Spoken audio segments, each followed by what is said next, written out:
औज़ुबिल्लाहिमिनश्शैतानिर्रजीम बिस्मिल्लाहिर्रहमानिर्रहीम। अस्सलाम वालेकुम। मैं हूँ एस्ट्रोलॉजर अलमास यूनुस और आप लोगों को खुशामदीद कहती हूँ अपने यूट्यूब चैनल। आज हम लोग बातें करेंगे एक बहुत ही अहम टॉपिक पर, जो कि ईरान, अमेरिका और इसराइल के दरमियान जारी जंग पर मबनी है। आप लोगों को मेरी कैप्शन याद होगी, पानियों पर जंग। मैंने इसको बहुत ज़्यादा जब मैंने इसकी वीडियो दी थी अब के हालात की, तब मैंने उसमें कैप्शन ये लिखी थी, पानियों पर जंग। और उसके अलावा मैंने बताया था, एक कैप्शन आपको याद होगी, पानी और तेल बनाएंगे एक बड़ा मसला। तो आज हम उस सूरत हाल की तरफ दोबारा वापस जाते हैं।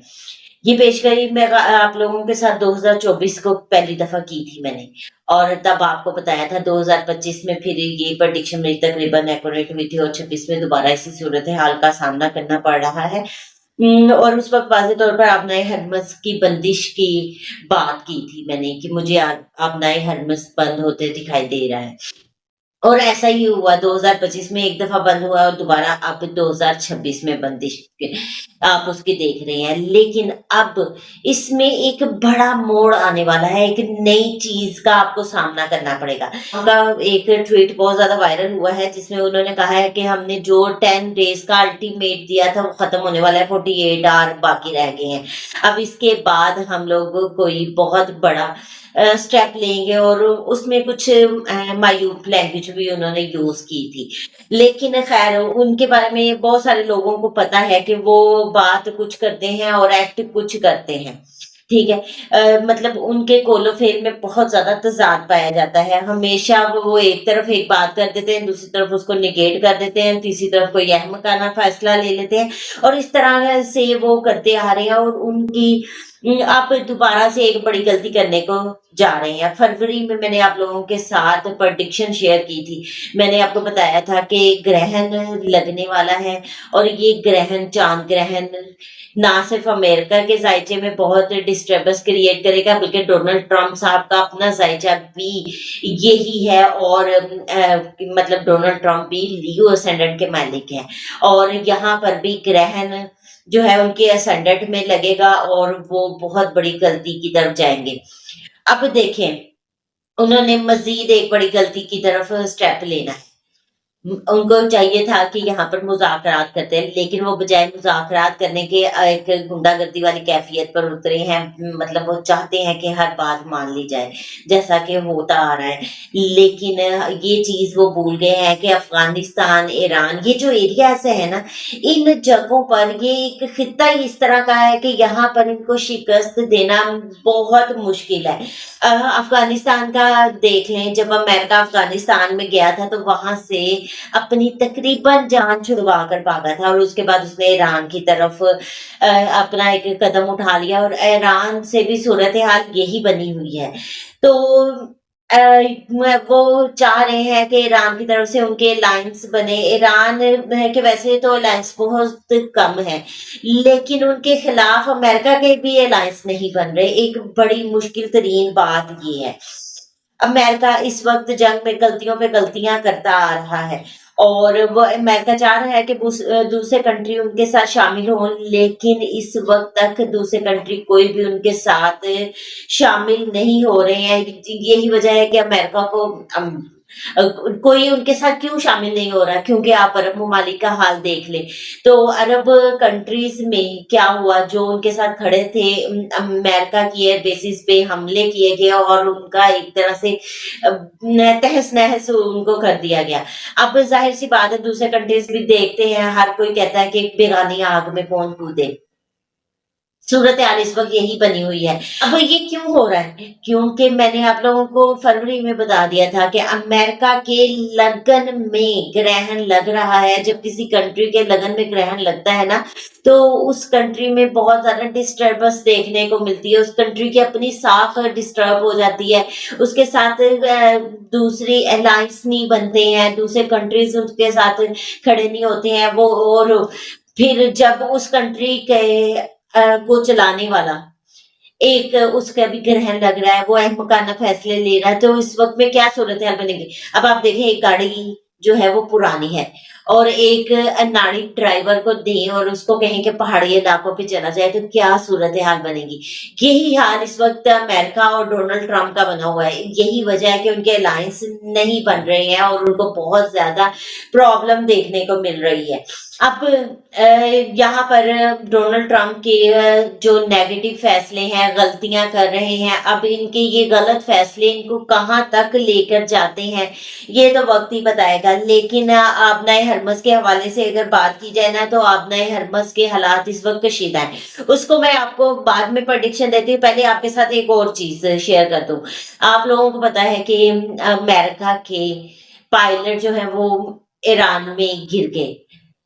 क्योंकि जाहिर सी बात है, जब फाइटर जेट डिस्टर्ब होता है तो उस वक्त क्या किया जाता है कि कुछ सर्वाइवल किया जाता है और फौरी तौर पर वहां पर जेट को छोड़कर पायलट्स निकल जाते हैं, ठीक है। और उनका जो पैराशूट ओपन होता है और वो फौरी इजीली जमीन पर उतर जाते हैं। ईरान में अमेरिका के पायलट उतरे।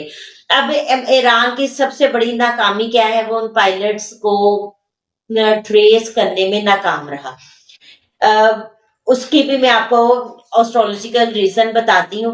अब अमेरिका ने क्या किया कि उन्होंने अपने पायलट्स को बासानी बाजियाब करवा लिया, क्योंकि जब ये पायलट उतरते हैं तो उनके पास जीपीएस लोकेटर होता है जिससे इजीली अमेरिका को लोकेशन मिल जाती है। आप लोगों को पता है, जब राहु एक्वेरियस में आया था तो तब मैंने कहा था कि ये साल इनोवेशंस का साल है, टेक्निकल चीजों में बहुत बेहतरी आएगी, टेक्निकली हम आगे की तरफ बढ़ेंगे। और अब आप देखें कि टेक्निकली कितनी ज्यादा चीजें बेहतर हो चुकी हैं कि एक अमेरिका का दुश्मन के मुल्क में पायलट गिर गया और वो बासानी उसको बाजियाब करवा के ले गए हैं। और उस कंट्री में रहने वाले टेक्निकली कितना पीछे थे कि वो उसको ले ना सके। अब इसकी दो वजूहात मुझे नजर आती हैं। सबसे पहले तो ईरान के फाउंडेशन चार्ट को देखें तो ईरान का फाउंडेशन चार्ट जो है उसमें खुफिया दुश्मन 12 हाउस का जो टोरस बनता है उसका लॉर्ड है वीनस।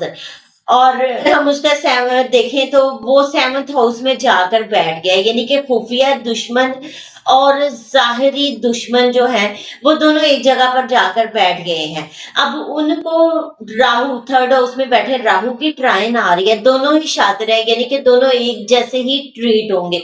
जाहिरी दुश्मन भी और खुफिया दुश्मन भी दोनों राहु की ट्राइन में है, वीनस बनते हैं और सेम ट्रीटमेंट दोनों का किया जाएगा। उनका खुद का अगर हम देखें तो ईरान का लॉर्ड केतु के साथ बैठा है, यानी कि वो सिंपल एस्ट्रोलॉजी की तरफ जाते हैं, सूफीज्म की तरफ जाते हैं। ये चीजें जो है ईरान को बैकफुट पर ले गई हैं। अब इस जंग की सूरत हाल देखें तो जब ये जंग शुरू हुई थी उस वक्त का वो पुराने चार्ट है, आप लोगों के साथ शेयर कर देती हूँ। एरीज असेंडेंट में जंग शुरू हुई थी, 12 हाउस में सैटर्न है और इस वक्त मार्स का ट्रांजिट 12 हाउस में आया हुआ है। Mars aggression, action, quick decision, bloodshed, इन तमाम चीजों को डिनोट करता है। सैटर्न कार्मिक प्लैनेट है, जो एक्ट किया जाता है उसको डिनोट करता है। अब जब सैटर्न का मार्स पर ट्रांजिट हुआ है तो खुफिया दुश्मन एक्टिव हो गए हैं, जो खुफिया स्ट्रैटेजी है वो एक्टिव हो गई है, जाहिरी दुश्मन एक्टिव हो गए हैं, ठीक है। अब चीजें प्रैक्टिकल की तरफ आ रही हैं। तो बहरहाल इसको मैं देखूं तो जो मार्स का ट्रांजिट 2 अप्रैल को हुआ है 11 मई तक रहेगा, तो ये दिन मुझे काफी क्रिटिकल लगते हैं। मुझे ये जंग रुकती हुई नहीं दिखाई दे रही। इस जंग में अब फिर एक बार प्रैक्टिकली चीजें बढ़ेंगी और ब्लड शेड जैसी कैफियत बनेगी, लेकिन इस वक्त जो सूरत हाल है वो काफी ज्यादा गंभीर दिखाई दे रही है। मुझे लगता है कि जो मेरा नॉलेज है उसके मुताबिक मुझे लगता है जो ट्रंप ने ट्वीट किया है आबनाए हरमस के हवाले से कि उसको ये लोग खुलवाएंगे या क्या करेंगे, तो उसके बारे में मुझे इस वक्त हालात बहुत ज्यादा कशीदा दिखाई देते हैं। तो मुझे लगता है कि इस वक्त आबनाए हरमस पर एक बड़ा हमला होने के लिए जा रहा है। 11 मई तक हालात खराब रहेंगे। सूरत हाल रुक रुक कर आपको अटैक और इस तरह की चीजें दिखाई देंगी। बाकी मेरी तो यही दुआ थी कि इस वक्त तक जंग थम जाए, क्योंकि 7 अप्रैल तक एक अच्छा पॉजिटिव टाइम था। 7 अप्रैल तक जंग के रुकने के चांसेस थे, लेकिन अगर फर्ज करो जिसमें एक दिन बाकी रह गया, लेकिन एक दिन भी किसी चीज को होने के लिए काफी होता है। अगर 7 अप्रैल तक, मैंने पहले भी बताया, जंग नहीं रुकी तो ये जंग बहुत लंबी जाएगी। तो अभी फिलहाल मुझे ये लगता है कि अपना हरमस के हवाले से जो डोनाल्ड ट्रंप ने ट्वीट किया है, वहां पर हालात कशीदगी की तरफ जा रहे हैं। बाकी मेरी दुआ है और एज अ मुस्लिम आप लोगों से भी इल्तिजा है कि आप लोग भी दुआ करें कि हालात बेहतर हो जाए और चीजें एक तरफ को रुक जाए, वरना ये जंग वर्ल्ड वॉर 3 की तरफ एक बड़ा पेश कदम साबित होगी। ये एक मुख्तसर सी वीडियो है जिसमें मैंने कुछ चीजें आप लोगों के साथ डिटेल में शेयर की। इस मुख्तसर सी वीडियो के साथ ही इजाजत चाहूंगी। अपना और अपने प्यारों का बहुत सा ख्याल रखिएगा और मुझे भी दुआ में याद रखिएगा। अल्लाह हाफिज।